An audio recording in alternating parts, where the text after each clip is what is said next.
I want to announce after those keynote addresses, we shall have a short plenary of about 15 minutes so that a few of us also can say a few things. Starting with the chair, COG, I see a good turn-up of governors here. We appreciate you, and then we'll have a few other members. I have the permission of the House leaders of the two houses of Parliament to run the plenary as a retired leader of majority.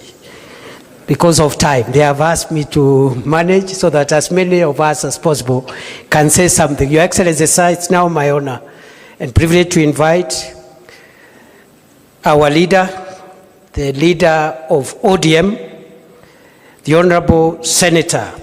Na kwa sababu anatafuta power, na mimi ni fireman, leo ni fire power. Karibu leader.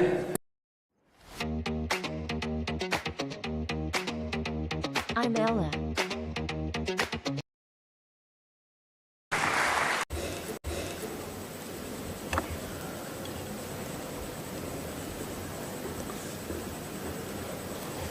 Your Excellency, the President of the Republic of Kenya and Commander of the Armed Forces, Dr. William Samoei Ruto, the Deputy President, and all protocols observed, fellow members of Parliament, I would like not to make, I have a written speech here, but I don't want to read it all. I want to have it here as part of the today's meeting, and I will give it to the press also to have it. But I am used to speaking off the cuff. It is better for me than reading long speeches. Your Excellency, the report of the 10-point agenda committee headed by my sister, Honorable Professor Zani, is finally presented to us as people who thought that this report is the one which formed the foundation for establishing broad-based government.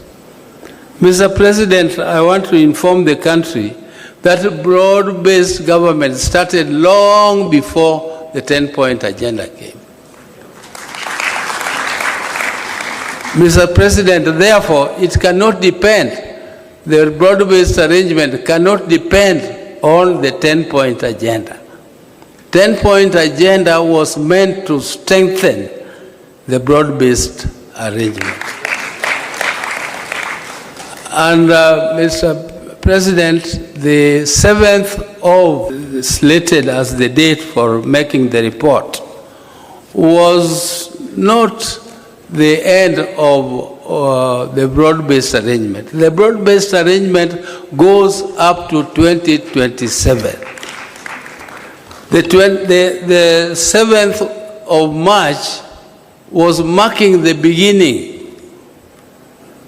or the date when this 10-point agenda was signed. It was an anniversary. It was to celebrate that anniversary. It was also to give us the interim report of the progress of implementation. As you can see, the 10-point agenda which we have been taken through is something which cannot end. It is something which will continue from today. It will continue into 2027, and it will go on. Because it is life.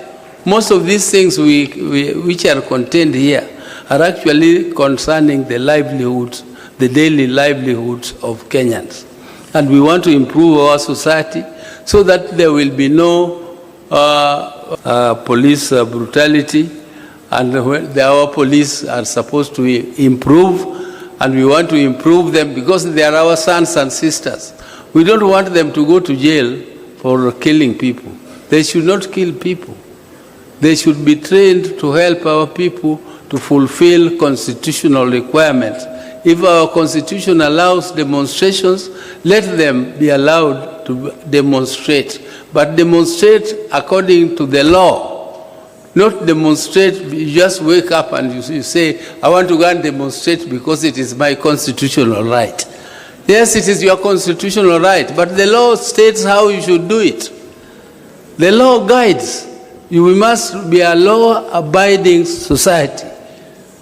And by abiding by that, what we are saying is that those who violate the law, those who violate the Constitution should be punished. They should be punished. But we really don't want to trap our people that you employ them in police and then tomorrow you have not trained them well and you jail them. That is not the intention of the Constitution. We want our police to be professional, but for now we are going to compensate those who lost their lives. Compensation of life is not something which you can do. You cannot replace a life. You cannot compensate it. There is no cost to it. It is just to give some, to give some pole to the people who lost their loved ones. And leave pole for those who were injured in those demonstrations. It is not to compensate. It is, even though we call it compensation, but you cannot compensate life. So those who thought that, who are saying that there is nothing absolutely which has been done on the 10-point agenda, shame on them. Shame on them, because you can see there is a lot which has been done and there is a lot which is still remaining to be done. I am very, very impressed, particularly by the agenda of infrastructure. The infrastructure is the game changer, and that is the game changer for the whole world. If you go to these countries, we are saying we want to go to Canaan through Singapore. That Singapore used exactly the same methods we are using, including the infrastructure fund, including this infrastructure fund which the president signed into law yesterday. And it is infrastructure, infrastructure, infrastructure. That's what we said as a party, as ODM. If we continue to implement these infrastructural projects, the major ones like the SGR, through Kericho to Kisii, Kisumu, and up to Malaba and Busia, which is a big game changer. This big road, which is connecting us with Uganda from Rironi, is a big game changer. And I was so impressed by the report about Northeastern. Northeastern Kenya is regarded to be an arid and semi-arid land. But there is a lot of wealth there. The country concentrated on what was called the high potential areas. But they left the north, which has all the minerals. It has all the animals. We need to take big abattoirs there and take meat to Saudi. A small country like Botswana has become very rich just because of exporting meat. Why? And we have ignored that area. Instead of opening it up, it is left as a security area. I mean, why should it be a security risk? If you have infrastructure, police will have all the ways of moving freely through that area, and we tap all the resources, including the mineral resources. There is a lot of water there which is going to wastage. You leave water to go into the ocean, and then you don't tap it, and after a short while your animals die, and including people dying because of lack of water. And yet there is a lot of water. The dams, you heard this report of how many dams, the many dams which are to be built. There is one which is going particularly to our area there. It's called Soin Dam. Once the Soin Dam is done, it is going to produce electricity, it is going to be used for irrigation, it is going to be used for controlling floods which occur every year, and we regard it as emergency. It is emergency. How can something which occurs every year be regarded as an emergency? How is it an emergency? And you know it will come.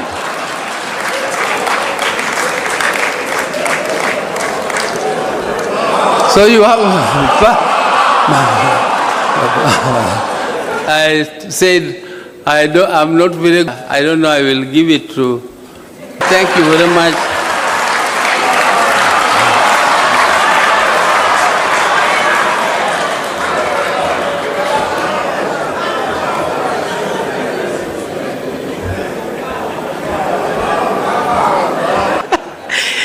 Let me now following. After the president gives us his keynote address, a few of us will say a few things very quickly by way of plenary. There will be a closing reading of resolution by the two Secretary Generals of ODM and UDA, respectively. On that note, it is now my pleasure to invite His Excellency President William Ruto, party leader of UDA, and leader of the broad-based administration. Ni power, si power. Thank you, my friend. Aya, asanteni sana, tafadhali tuketi. Thank you very much. Mr. Deputy President, our leader, the party leader of ODM, Oburu Oginga, governors present, senators present, members of parliament, both from Kenya and from Yala. I have a written statement, just like Daktari Oburu. Allow me to read half of it, and then I will speak the rest. It is good to be back here at the Kenyatta International Conference Center, the birthplace of the Memorandum of Understanding between Kenya Kwanza UDA and ODM. Exactly 1 year and 3 days ago, my brother, the late Right Honorable Raila Odinga, and I agreed for our country.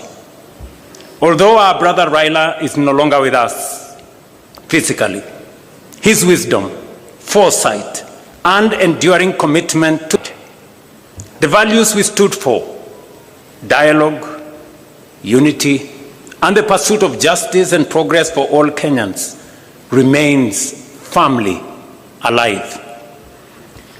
I am encouraged that the ODM party, now under the leadership of Dr. Oburu Oginga, remains steadfast in upholding the principles Raila Odinga stood for. Together, we honor Raila's legacy through our continued commitment to the ideals he championed for the unity and advancement of our country. Our coming together 1 year ago was guided by one overriding objective: to stabilize our country and to address long-standing socio-economic and political challenges. For too long, our politics had been consumed and trapped by division, tribal competition, and regional rivalry instead of focusing on the real issues affecting the lives of all Kenyans equally. Together, we resolved to change that. Today's joint parliamentary group meeting between the two parties is therefore significant, not only because it reflects the spirit of that agreement, but also because of the responsibility we carry as leaders to deliver on commitments made to the people of Kenya. We had planned to mark the first anniversary of the signing of the MOU on the 7th of March. In the days leading up to that date, the late Honorable Johanna Ngeno of Emuru Adigir, who was a committed member of this parliamentary group and a dedicated servant of the people. Were it not for the fatal helicopter crash, the Honorable Ngeno would have been seated here with us today. May his soul rest in peace. Ladies and gentlemen, the MOU between UDA and ODM was built around a 10-point agenda, drawing largely from the recommendations of the National Dialogue Committee, or commonly known as NADCO. These agenda items address critical national issues, including electoral reforms, the cost of living, governance, and economic stability. Following the signing of the MOU, we immediately began implementing the agreed programs. I am pleased with the report that has been presented here today by the Oversight Committee, highlighting the progress made across the 10 agenda items during the past year. The progress we have made is evident across several areas. Our country today enjoys greater stability, and the partnership has created an environment in which government programs can proceed without unnecessary political disruption. Opportunities for our young people are expanding, with government programs now reaching the digital and creative economy, as well as the labor mobility programs. We are deliberately expanding new avenues for employment. Allow me, ladies and gentlemen, to paraphrase, because I have been particularly meticulous in trying to find out where we are in the process of implementing the 10-point agenda. And just for the record, the 10-point agenda was not imposed on us. The 10-point agenda was our commitment, voluntary commitment between our parties in respect to the people of Kenya. There are some people who want to appoint themselves supervisors, as if we met the commitment to them. We did not make the commitment to them. We met the commitment to the people of Kenya. And our responsibility and reporting is to the people of Kenya. And let me say the following. We did this, and we set the standard very high ourselves, because we believe that is what we should do for the people of Kenya. Not because anybody forced us, not because anybody imposed it on us, but it is because it is our commitment that Kenyans deserve a higher standard of leadership and delivery. I know the matters of NADCO has been spoken very ably by the presenters of the report. We all agree that one of the most pertinent issues in NADCO was the issue of electoral reforms, and especially the appointment of commissioners to the IEBC. You remember very well that that was a very big debate. Today, we have gone through the process. The court processes have been dispensed with, and today we have a functioning Independent Electoral and Boundaries Commission. It has already conducted several by-elections, and as a show of confidence in this broad-based administration, all the parliamentary elections that have been held have been won by broad-based. I said all of them. Yes. Just for good record, and we are not Atusemi. That's what it is. Yeah, those are the facts. In fact, the last by-elections that were held, of the 4 seats that were in contest, broad-based won all of them. Again, for good record.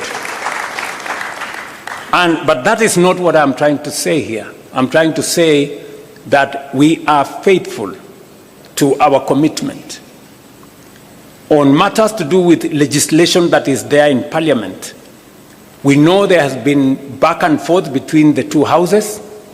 We will be recommending in this PG that we have a broad-based negotiating team.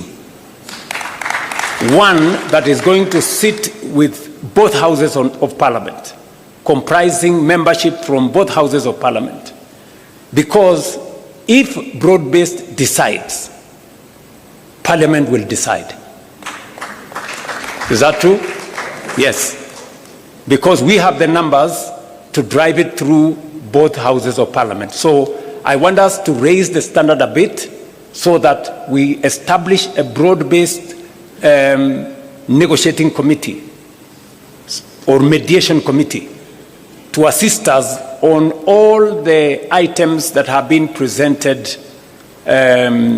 for legislation in Parliament by NADCO. One has already been dispensed with. The matter of NGCDF. The courts have given direction, and therefore the legislation that had been presented to Parliament is now what the lawyers called functors of issue. I mean, it's been dispensed with. So we now need to pick on what the directions court has given to do the rest of the funds. Let me speak specifically to some 6 or 7 critical issues that I have distilled from the report that was presented to us, especially on those 6 or 7 issues. Number one is inclusivity, and especially the matter of cost of living. The people of Kenya have spoken with clarity on how they want our country to be much more inclusive, and for us to be able to have a society that leaves nobody behind. We have done 5 issues on this subject of inclusivity and cost of living. Number one, we now have a policy on the marginalized in Kenya. We have provided bursaries for their children. We have provided many other interventions that will assist minorities, people who are perceived to be marginalized, for them to be brought into the bracket and so that they are not left behind.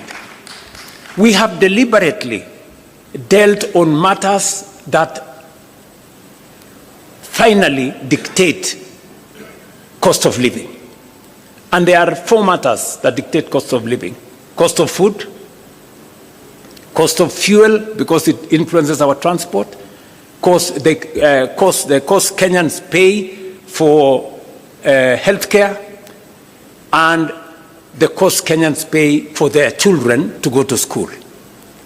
We have addressed all the 5 issues. Number one, on food inflation, on matters to do with food, we have transformed our agricultural sector. We can confidently stand here and say we did, over the last year or 2 years, we have produced more maize, we have produced more tea, more coffee, more sugarcane, and the whole productivity space has risen. It is the reason why today the prices of unga are different from where they were in 2022. We have made a commitment to that. Number 2, we have managed our economy well. That is why fuel inflation has come down. Cost of fuel was 218 at some point per liter. It has come down by almost 30%. And it is because we have taken deliberate steps to stabilize our currency and to make sure that we don't pay more for fuel because our currency is not behaving. We have done the third thing on matters to do with school fees. You all remember we have undertaken education reform. We've raised the budget for education from 500 billion This financial year, it was 702 billion. The budget that we're going to read is 165 billion. Why are we raising resources on matters education? Because we are putting more money in making sure that every child goes to school. We have not only hired more teachers, because if government does not pay for those teachers, boards of governors pay for them, which means parents pay for them. We've hired more teachers to lift up the burden on parents from paying board of governors teachers. Number two, we have reduced fees for our university and TVET institutions by between 10 and 40%. The committees on education are here. We have also, as of this week, reduced the fees for our TVET institutions from 105,000 per year to now a standardized 67,000 per year. You heard the Minister for Education announce that this week.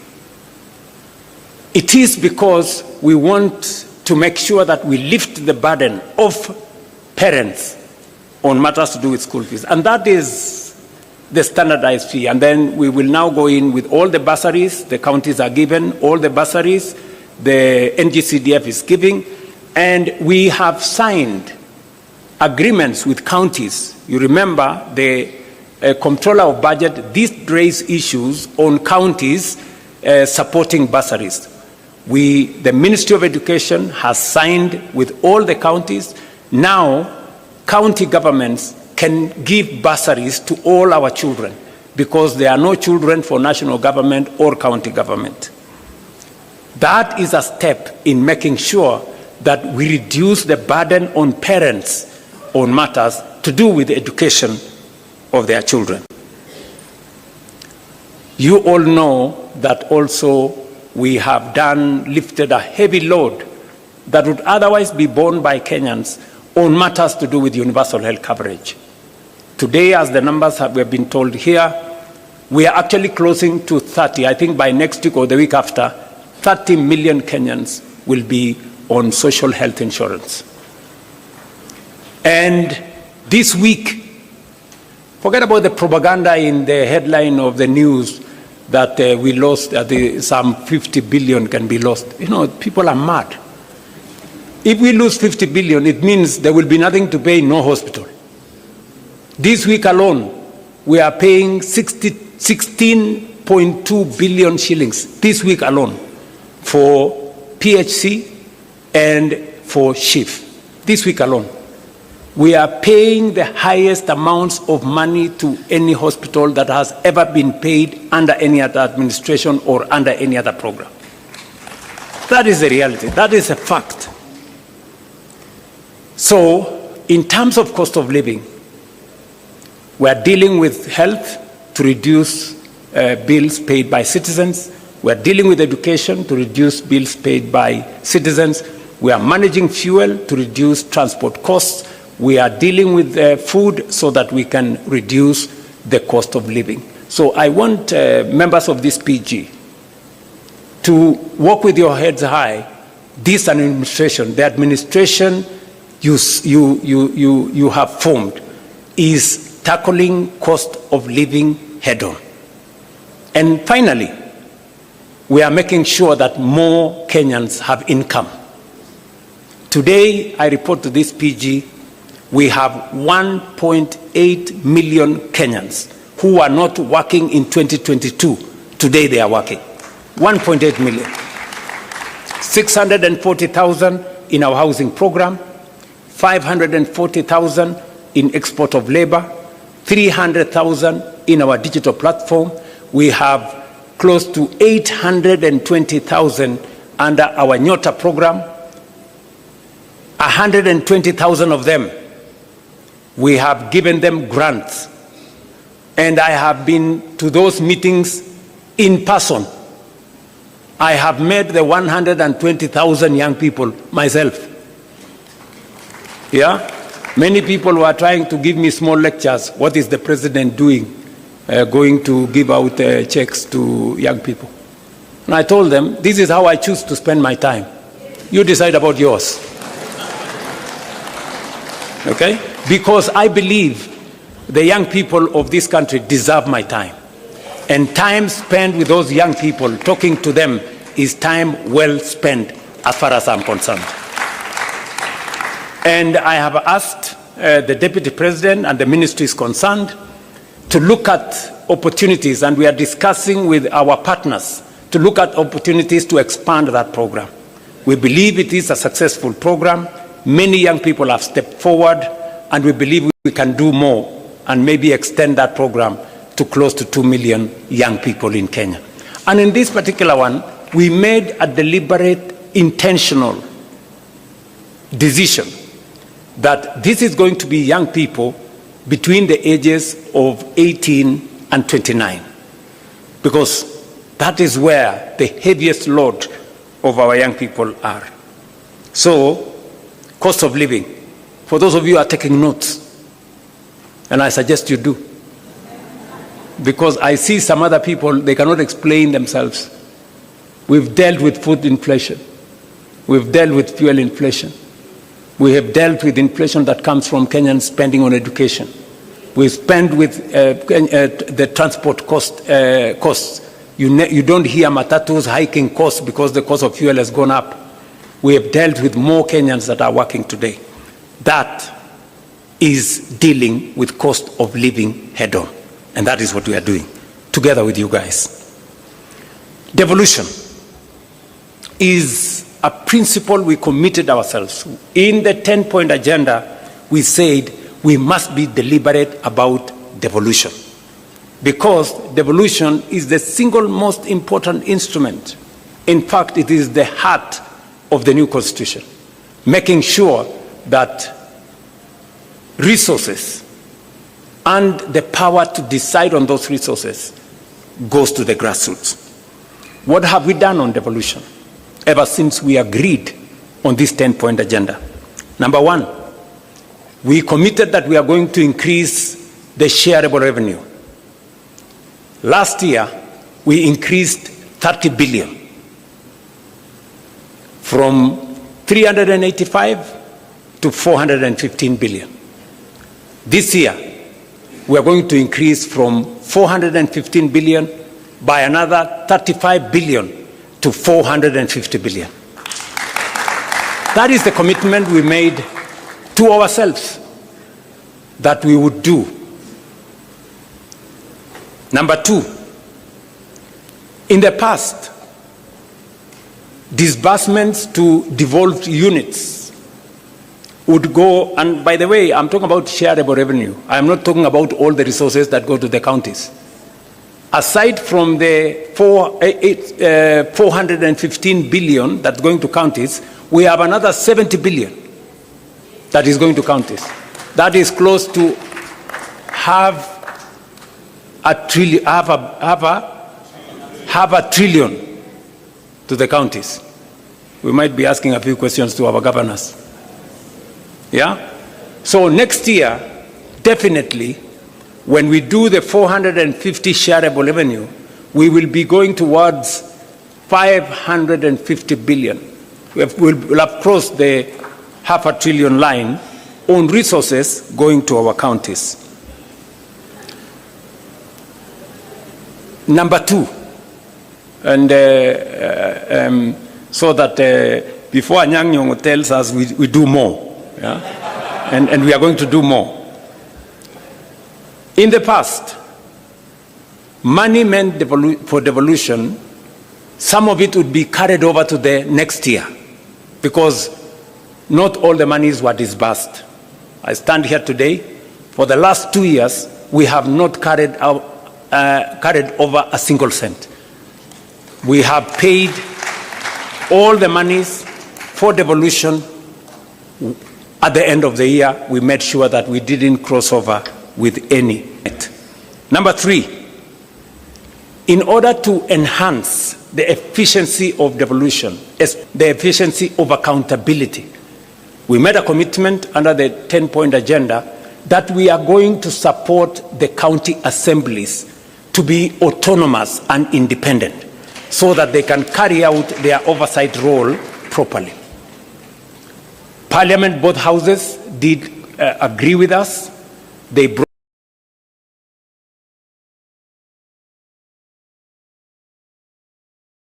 the bill to me, I signed the bill, and from this June, in the next budget, county assemblies will have their own independent budgets. They will no longer need to make friends with the county governments or to be friends of governors for them to get their resources. They can then, hopefully, we are going to be expecting of the county assemblies to exercise their oversight mandate much more robustly, because now they will not have excuses that in case they are too tough on the governors, they may lack the resources for their county assemblies. That will now be a thing of the past. And then number 4, which in my opinion has serious challenges, it is my position that we now agree in this PG are elected leaders like us. You know, the same way we have pension, it's only right that they have pension. We all agree on the principle of contribution. You know, the same way we contribute pension, they too, and I don't think they have a problem contributing to the pension. So it is my request to this assembly that we change the law that currently is in Parliament so that we include governors and we make sure that that pensions bill is contributory. Yesterday, I did sign into law the pension benefits for judges. I don't think we should leave our governors and county assembly members behind. So those are the 4 fundamental things that I wanted to say on matters to do with enhancing, supporting, and integrating devolution into our governance system. Finally, now that the court has pronounced itself on the matter of CDF, it is my belief that the bill on ward fund that currently is in Parliament should now be fashioned along the recommendation that has been made by the court and fast track it so that our county assemblies can equally have a legal framework to guide on matters to do with ward fund. And I don't think this great assembly of PG has any problem with that. Do we really have a problem with that? Very good. So I think that will be the next thing we are going to do. And I appreciate that many governors have already implemented the ward fund even without this legislation. Now, let me go to the third issue that I thought is important for us. The matter to do with leadership, integrity, and the fight against corruption.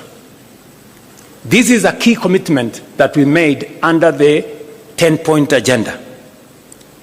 Now, let me say the following on this matter. Number 1, as part of our commitment to leadership, integrity, and the fight against corruption, you know very well we had a candid conversation on holding ourselves as leaders to the highest standard of integrity. You remember, members here, I don't want to remind you, but you remember we had a difficult decision. We had a difficult conversation, right, on that matter. It is because we chose ourselves, these members, we chose that we need to raise the bar. And I want to thank members of Parliament here. You passed the conflict of interest bill, which I signed into law. If there is a demonstration of leaders sitting here that they want to be held to the highest standard of integrity, it is your passing of the conflict of interest bill. Today, it is law in Kenya. And I want to congratulate both houses for stepping up and measuring up to the yardstick of integrity. Number two, we have taken the deliberate decision that to eliminate corruption, to remove inefficiency, we must digitize all government services. Today, from 320 government services in 2022, we have 30,000 government services digitized. That has significantly eliminated bottlenecks. eCitizen today collects more than 1 billion shillings every day. It is a platform that is traceable. It is a platform that's accountable. The old system where people were paying cash and paying through checks and paying through corners and paying through pay bills, we have stopped. And today, if you pay on eCitizen, you don't need a receipt because it is traceable from who paid, for what service, to what account. We have digitized government services as part of our commitment to eliminating corruption. Number two, I did sign into law, June last year, the money laundering and anti-terrorism financing law. Again, as our commitment as an administration and as a country to transparency, to accountability, that illicit flow of money does not find its way into Kenya. As I speak to you, we also undertook three significant steps as a means of accountability and reducing on corruption. Professor Anyang' Nyong'o, who was in our treasury, will tell you we have been struggling for the last almost 20 years to do what we called single treasury account. It has never happened. It has happened this year. We have been struggling to do what we call zero-based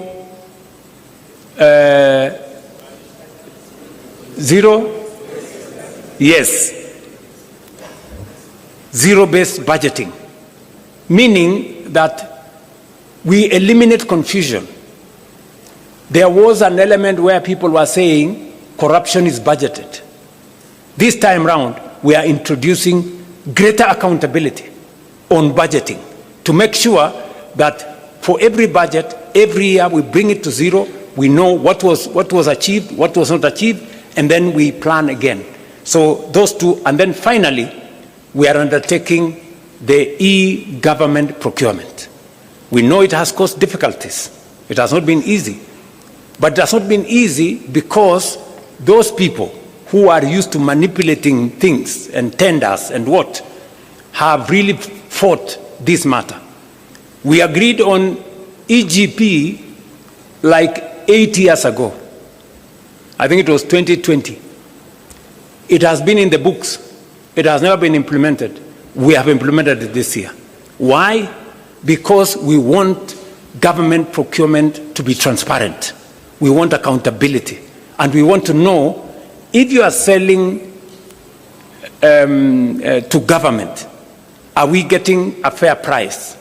Who is supplying the tender? For how much? And it must be open in a port. We've already, and we say those assets must be, surrendered to the government of Kenya. On the fourth item that I wanted to speak to is on the matter of debt. In fact, if you look at the 10-point agenda, there was a bullet, standalone, national debt. The national debt has been a very big challenge to Kenya.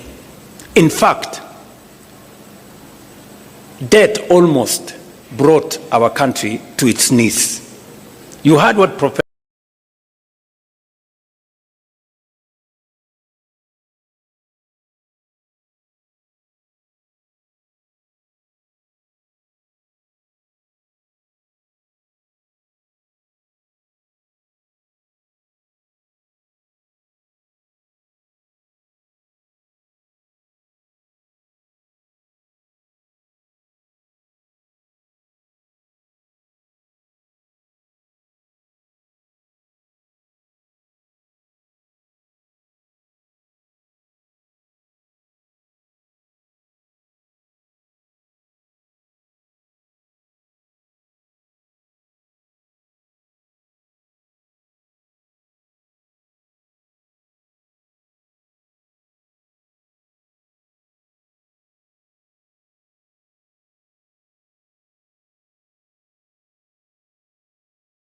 Professor Kidure said, that in 2022, there were 6 countries that everybody believed in the world they were going to default.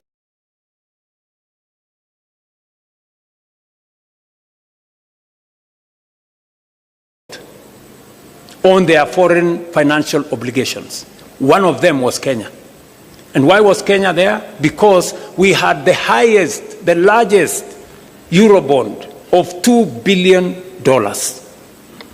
And I remember my good friend John Buddy saying, this debt was there, everybody knew it was coming up, and nobody was doing something about it.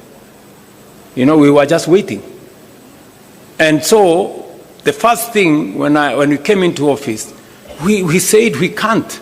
This country cannot default. Because many people don't understand the consequences of a country defaulting on its foreign obligations. It just turns your economy into something else. Just look at what happened in one of our neighboring countries. I don't want to mention names. When they defaulted, their currency was devalued by 100%. Just imagine Kenya's currency moving from 120 to 240. Would we have a country left here? And there were very many people who were persuaded that the Kenya currency was going to go to 200. In fact, I remember speaking to one of the bankers, who is no longer my friend, because he was among the people who, imagined they were already piling up dollars, because they imagined that when it gets to 200, they will make a killing. Unfortunately for them, they had to make losses, because the 200 shilling dollar did not happen. So we had to intentionally deal with the debt. What have we done on matters to do with debt? Number one, we made sure that we did whatever it took. And I appreciate that I had to make some very difficult decisions for us to be able to escape that default. We had to cut down on spending by about 300 billion. We had to remove subsidies on unga. We had to remove subsidies on fuel. We had to eliminate, we had to stall some of our projects, because we had to pull back from continuous borrowing. That's number one. Number two, we did not just avoid default. We now went into a plan on how do we reorganize our debt. How do we successfully negotiate our way? I can confidently, that's why we went to the market. We went to the market in February 2024. We went to the market in February 2025. We went to the market in October 2025. And we went to the market again this February. To do what? To do liability management. The debts that were due next year,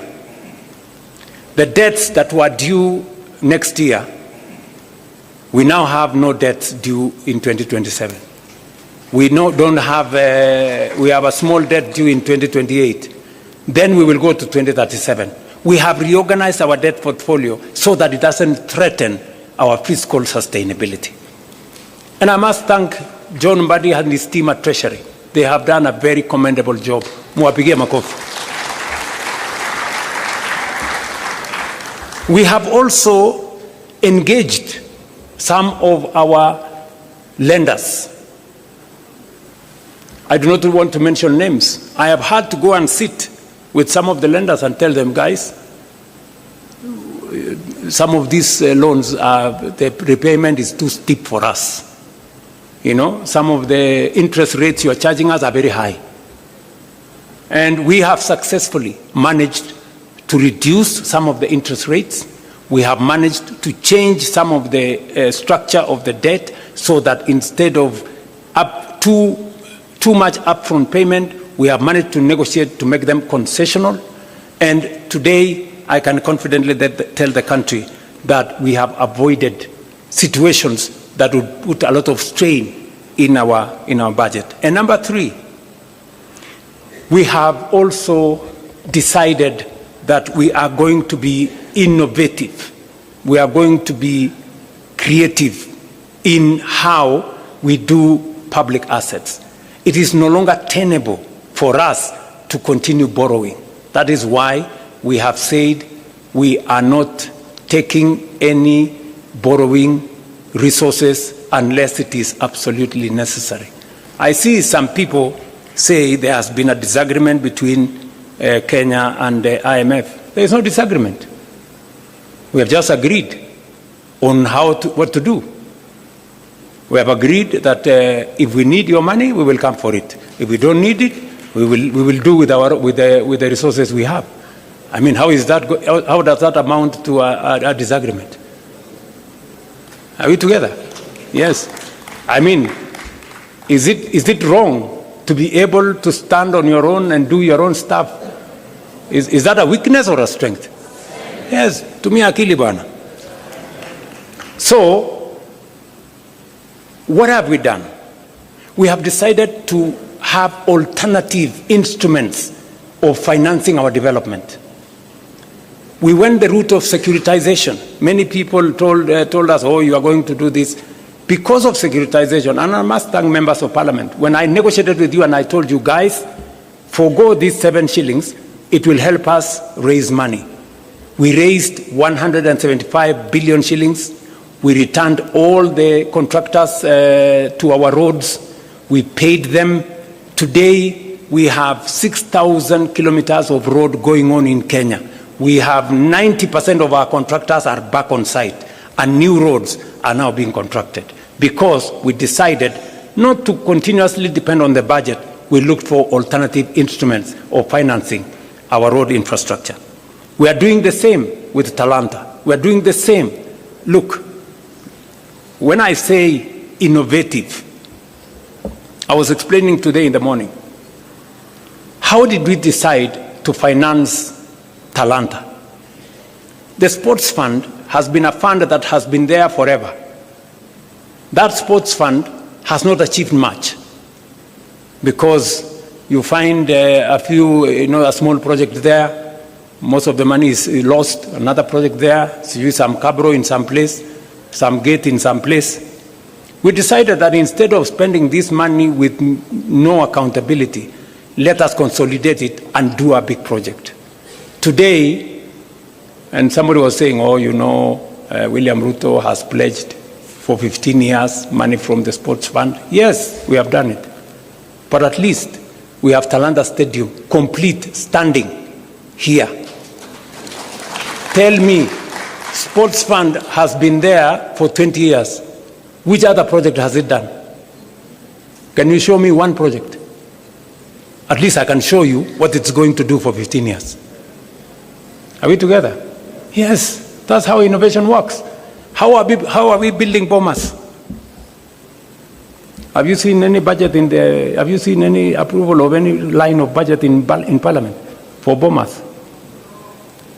We are building bombers using the tourism levy. Tourism levy has never done anything for this country for the last 30 years. Nothing. Kuna kitu mara sijui nini naenda kusponsor kitu moja hapo, naenda kusponsor pale, nagawiwa sijui waziri achukue pesa ngapi, sijui nani achukue pesa ngapi. Today, that money is building bombers.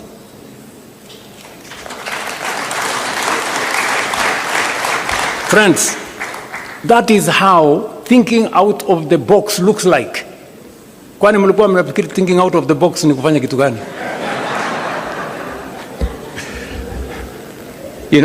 If we had gone to borrow money to build all this, we would be in trouble, So we have decided to think outside the box. Securitization. We are discussing today proceeds from some of our mature assets.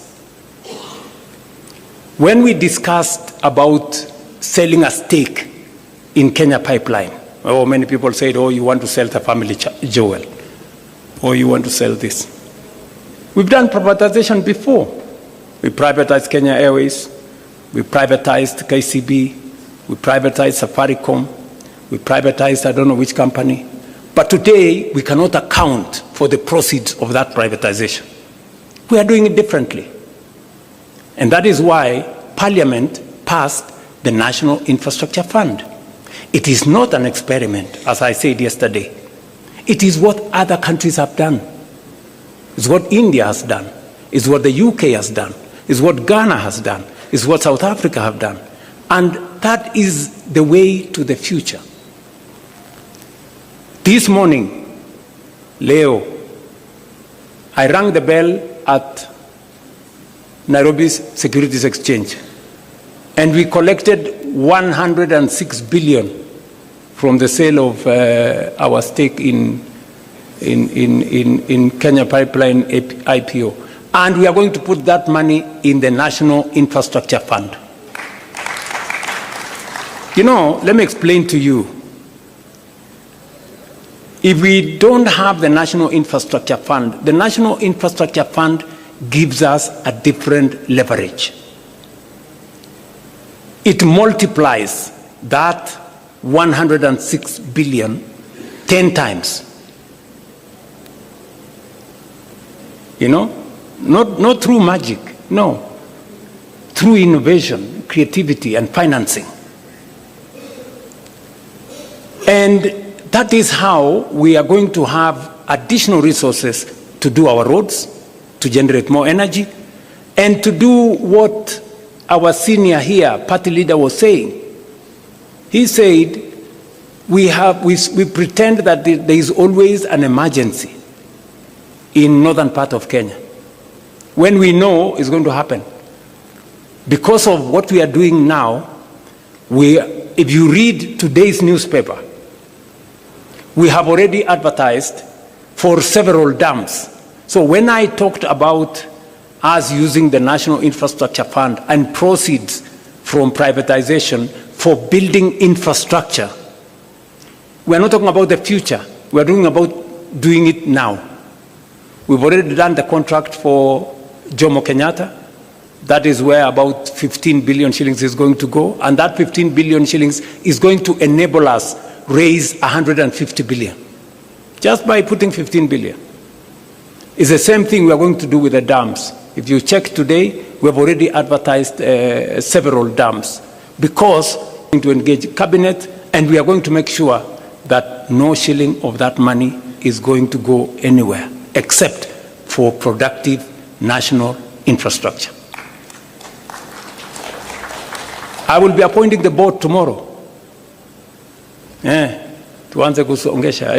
governing council tomorrow. Then they will be the one to competitively recruit the board, because we want to inject transparency into that space. I was saying this in reference to debt, how we are dealing with debt, and how we want to make debt or over borrowing from everywhere.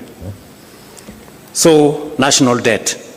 So if anybody was doubting the commitment of the broad-based government or our commitment to the 10-point agenda, I have explained with clarity what we are doing, because we set up this exam ourselves.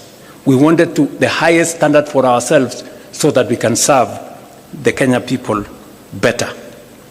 Let me go finally to one more issue, and that is the issue of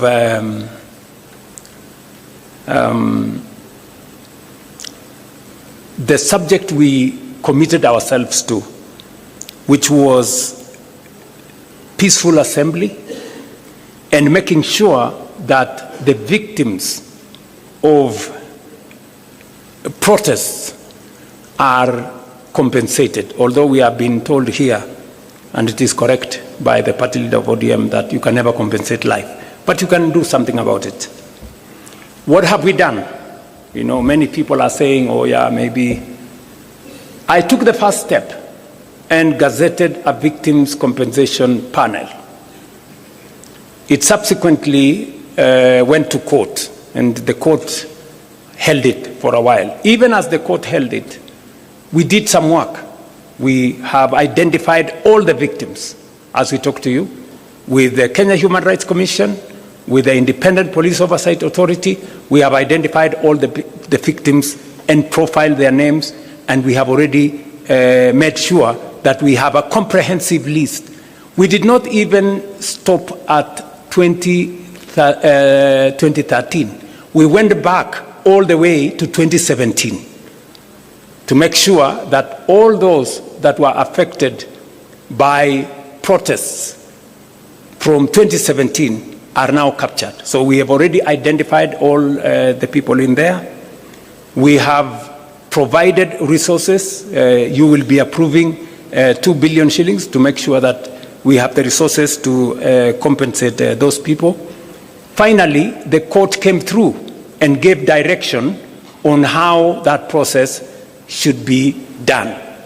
And last week, we now, in compliance with the decision of the court, last week we gazetted a panel, as was recommended by the court, to expedite this process. And it is our belief that unless something else happens, we should be able to conclude this exercise before June, so that we can all be in that space.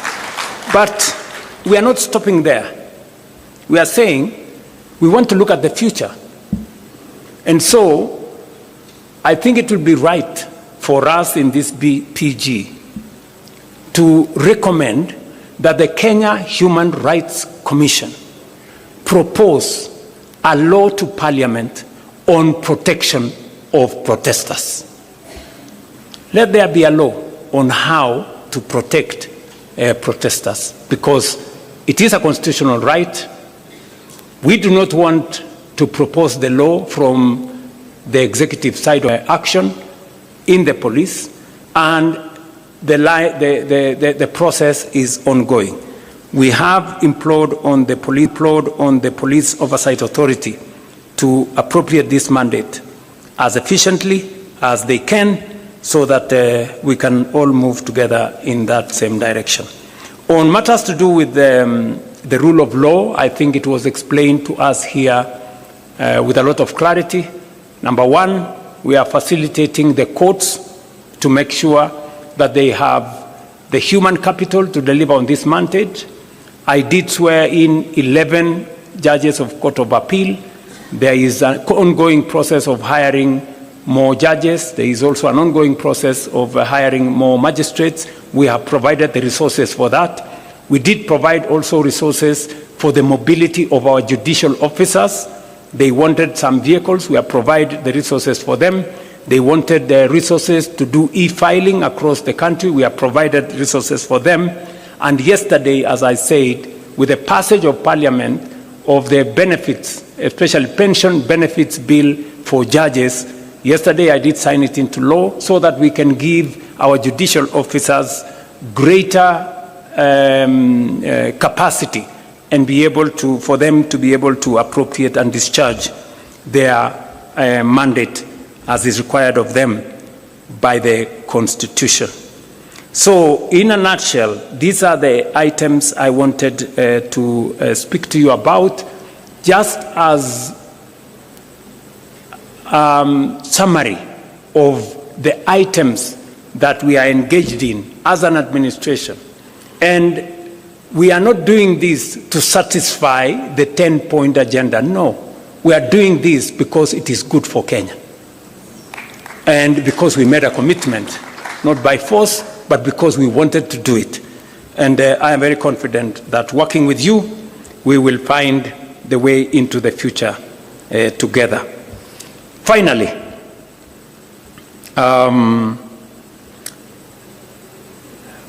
while some initiatives have taken longer due to parliamentary and other judicial procedures, we must now accelerate the passage of the laws that are there in Parliament. And I do recommend that we establish a mediation committee, a broad-based mediation committee, to negotiate between the two houses of Parliament so that we can fast-track whatever is remaining of the 10-point agenda. I know the committee, the Oversight Committee, have requested us to extend their term by only 60 days for them to conclude some of the processes they are doing, and I think it's only fair. They have done a great job.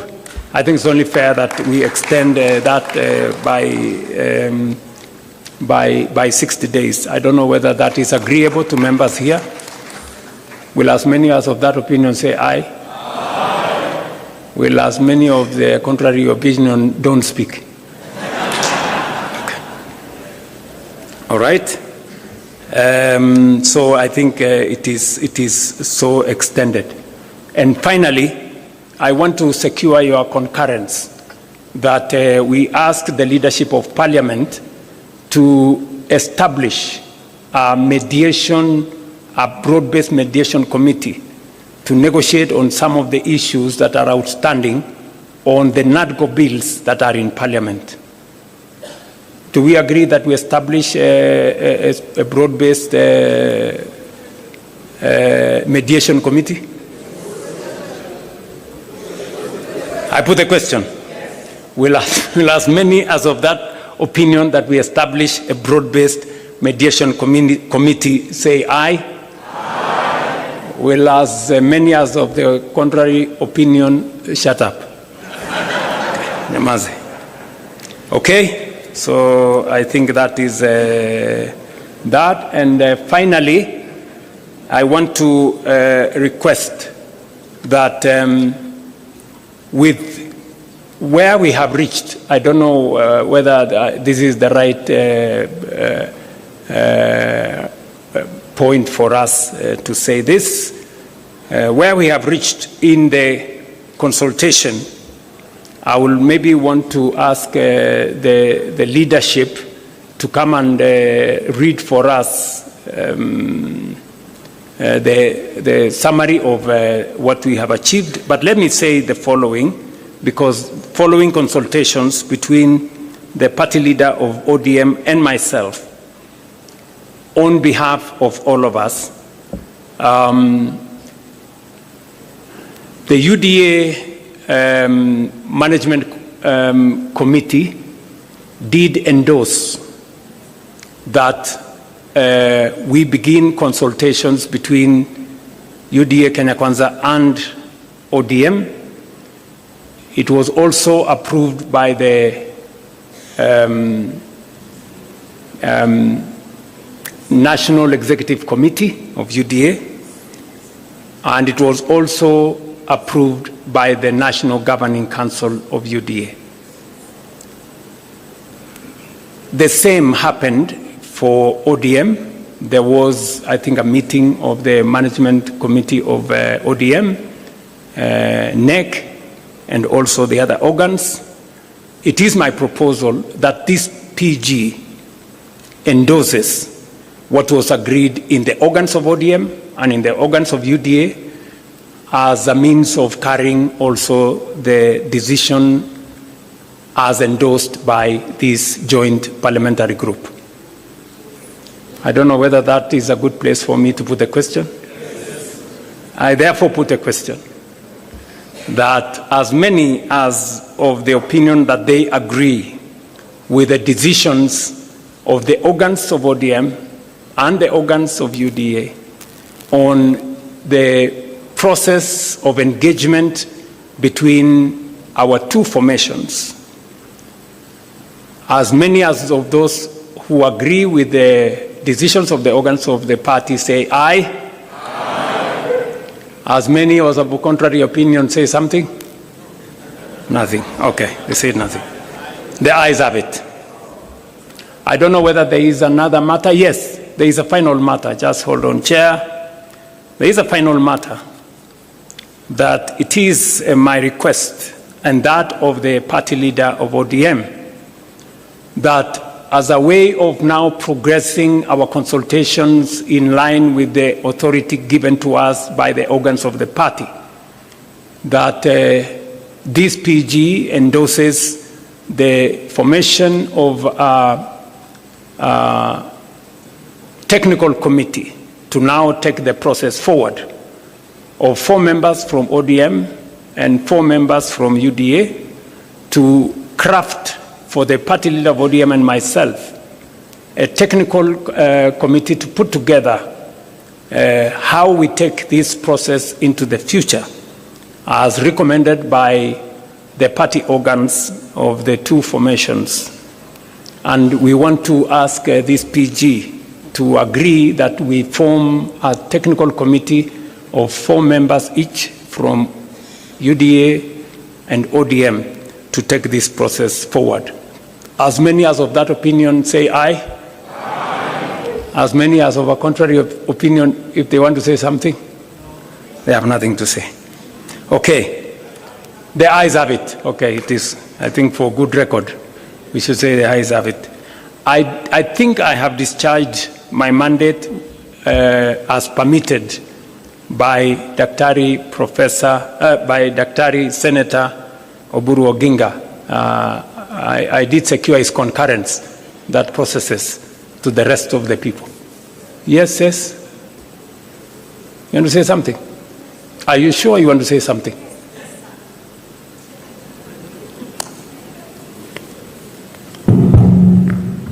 Sir, I'm sorry I have to speak before you come down. Please say something about the 2/3 gender rule. It is silent in this report, even under the recommendations of the ZANI committee. They are silent about the way forward. No, it is not there. It is there. Just mentioned. It is there, can somebody and the Senate? And primarily, that is the reason why we are proposing that mediation committee.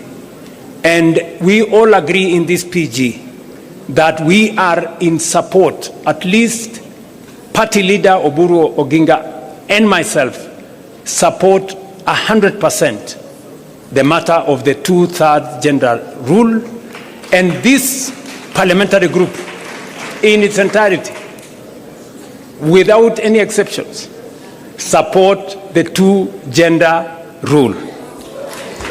We'll ask 2/3 gender rule. Will as many as of that opinion say aye? Aye. Honestly says, we are all in. Yeah, we are all in.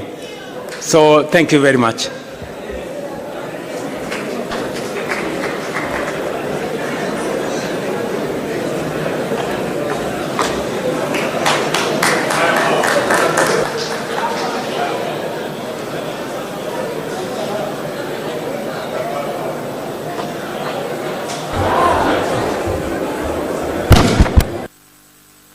I think His Excellency the President has allowed us to sit down, those who can sit.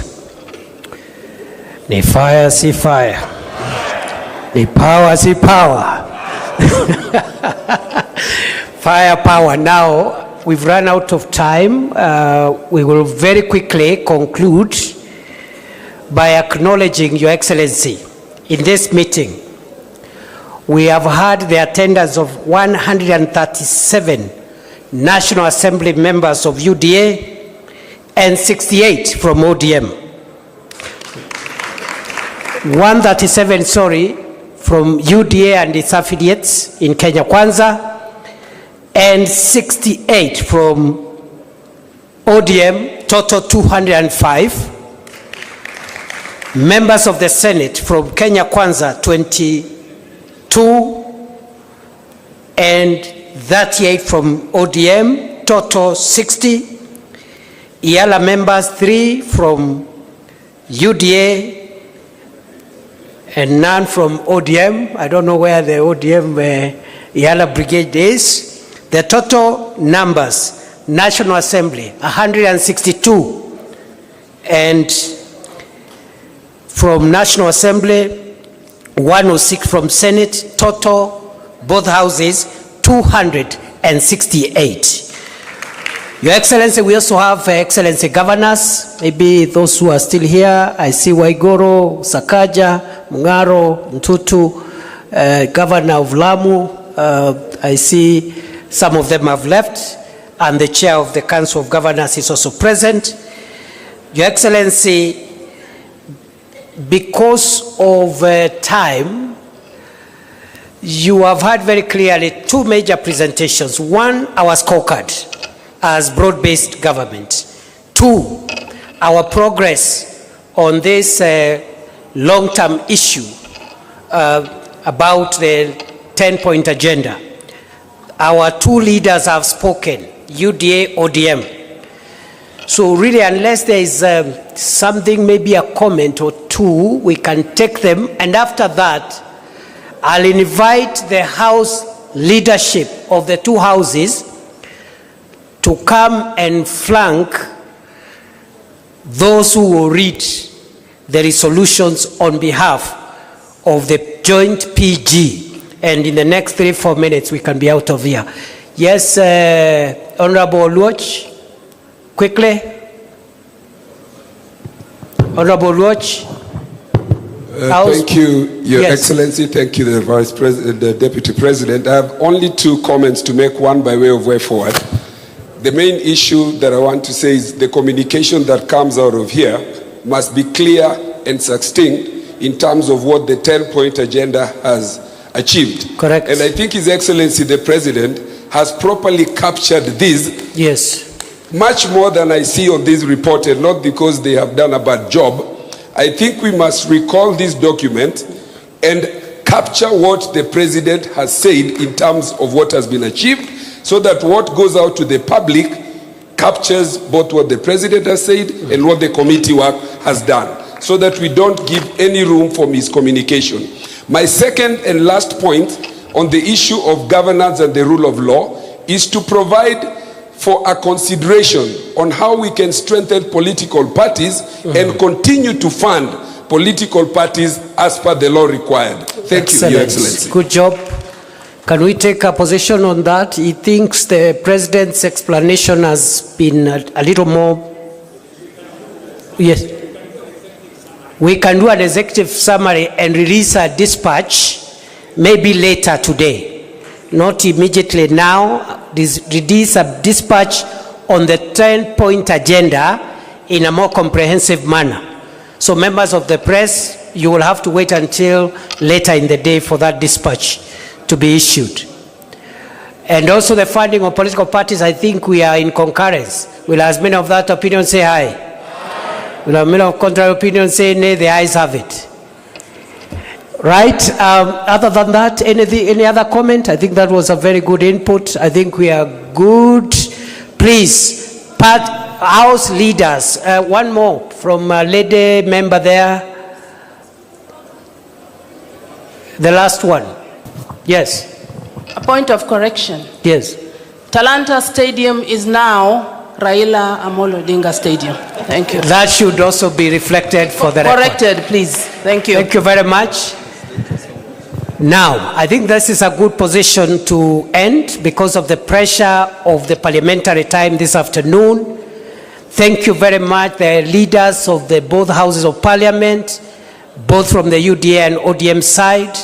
We appreciate your giving us an opportunity to assist in the running of the affairs of this meeting. I now invite the leaders of both houses of parliament from both sides, UDA, ODM, to step forward and we'll get the resolutions read.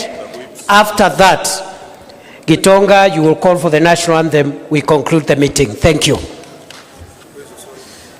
Thank you, DP. We'll ask Honorable Osoro, Millie Odhiambo, if you're in the house, please step forward, and the two SGs.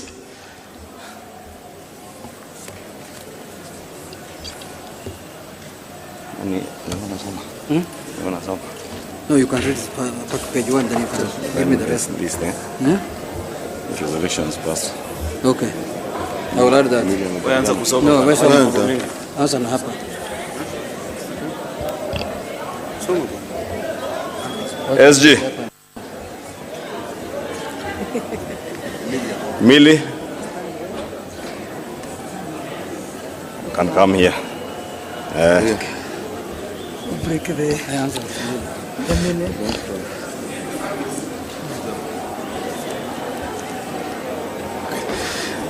Your Excellency, if you allow me to also acknowledge among us those members who are here, we also have our partners and friends from Jubilee Party who are not part of ODM or Kenya Kwanza and are here, and we truly appreciate them for joining us. I'll now proceed to read the communique following the second joint ODM UDA Parliamentary Group meeting held at the KICC today in Nairobi. The Joint Parliamentary Group of the United Democratic Alliance, UDA, and the Orange Democratic Movement, ODM, held its second meeting at the Kenyatta International Conference Center, Nairobi, on the 10th of March 2026. The meeting has reviewed progress made in the implementation of the broad-based government agenda over the past year and received a report from the Oversight Committee between the UDA and ODM is anchored on a 10-point agenda drawn largely from the recommendations of the National Dialogue Committee, NADCO, addressing key national priorities, including electoral reforms, the cost of living, governance, economic stability, and institutional reforms. Members have observed that the partnership has contributed significantly to political stability and created an enabling environment for the implementation of programs aimed at expanding economic opportunities, particularly for young people in our country, while strengthening sound economic management. The meeting further noted progress made in stabilizing the economy and addressing the cost of living through measures including reduced inflation, the continuous fertilizer subsidies program that is supporting farmers across the nation, expanded health care and health coverage under the Social Health Authority, strengthened anti-corruption measures, and the revival of the stalled road projects through the securitization of the Road Maintenance Levy Fund. I want to invite Honorable Junet to continue. Oh, okay. The meeting resolved to extend the mandate of the Oversight Committee by 60 days to enable it to finalize outstanding matters arising from the implementation of the agenda. In addition, the joint PG agreed to establish a joint technical committee with each party nominating 4 members and the respective executive directors serving as joint secretaries. The committee will develop the shared policy agenda and priorities of the 2 parties, which will inform the work of a coalition framework to be considered later in the year. So this is the technical committee that will develop the issues and the things that pertain to the public and the 2 parties and lay ground on what issues the negotiation committee will discuss on the issues. The Joint Parliamentary Group reaffirmed its commitment to continued cooperation in the national interest and to advancing reforms aimed at strengthening Kenya's democracy, stabilizing the economy, and improving the livelihoods of the people of Kenya. The PG resolved to adopt all resolutions passed by organs of the parties. That's the end of our statement, and thank you very much, Your Excellency. In conclusion also, in the spirit of strengthening political parties, I want to bring to the attention of the PG that ODM is owed 12 billion shillings as their money. 12 billion. If we get that one, then we shall be very happy. Thank you. I think, DP, I will invite you back to help us close the meeting and request members of the House Business Committee in both houses, please, immediately after this meeting, Honorable TJ, let us proceed straight into the meeting for the House Business Committee. Thank you. And with that, I'll request that we all be upstanding for the national anthem, which is our joint prayer as we come to the conclusion of this session.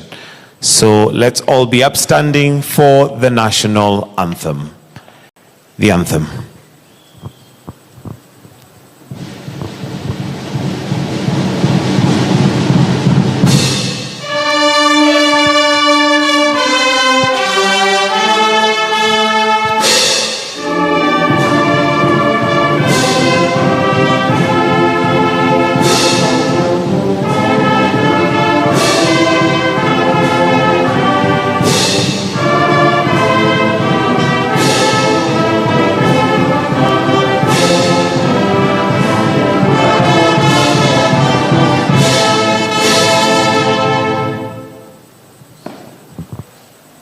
And with that, we'll now allow His Excellency to depart and leave at his own pleasure. Do have yourselves a wonderful afternoon. Thank you and God bless.